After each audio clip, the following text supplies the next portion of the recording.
यवतमाळ जिल्ह्यात नापिकीने शेतकरी संकटात सापडला आहे। शेतकऱ्यांना दिलासा देण्यासाठी प्रशासन शेतकऱ्यांच्या पाठीशी नसल्याची ओरड शेतकरी करीत आहेत।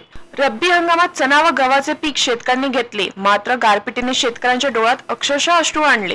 28 फेब्रुवारीला पंतप्रधान नरेंद्र मोदी यवतमाळ येथे येत आहेत। त्यांच्याकडे कैफियत मांडण्याचा प्रयत्न शेतकरी नेते करणार आहेत, परंतु शेतकरी नेत्यांनी कार्यक्रमाच्या ठिकाणी हजर राहू नये, अडथळा निर्माण करू नये अशा नोटिसा बजावण्यात आलेल्या आहेत।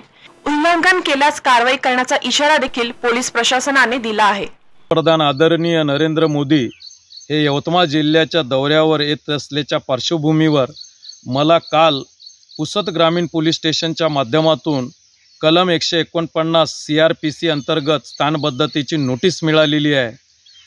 खऱ्या अर्थाने लोकशाहीमध्ये अभिव्यक्ती स्वातंत्र्यावर ही आणीबाणी लावल्यासारखी स्थिती आज केंद्र शासनाने देशात निर्माण करून ठेवलेली आहे।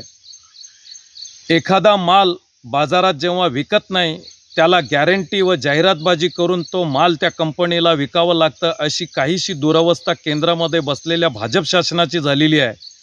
अशा पद्धतीने लोकशाहीमध्ये शेतकऱ्यांचा आवाज दाबण्याचं काम या केंद्र शासनाच्या व राज्य शासनाच्या गृह विभागाच्या माध्यमातून झालेलं आहे।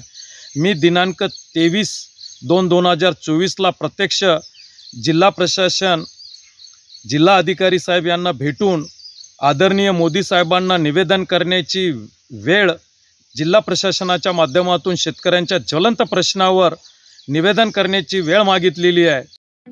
ठळक घडामोडींसाठी देशोन्नती न्यूज चॅनलला सबस्क्राइब करा आणि बेल आयकॉन प्रेस करा।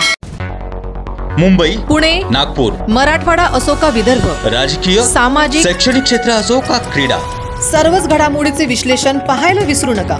फक्त देशोन्नती न्यूजवर।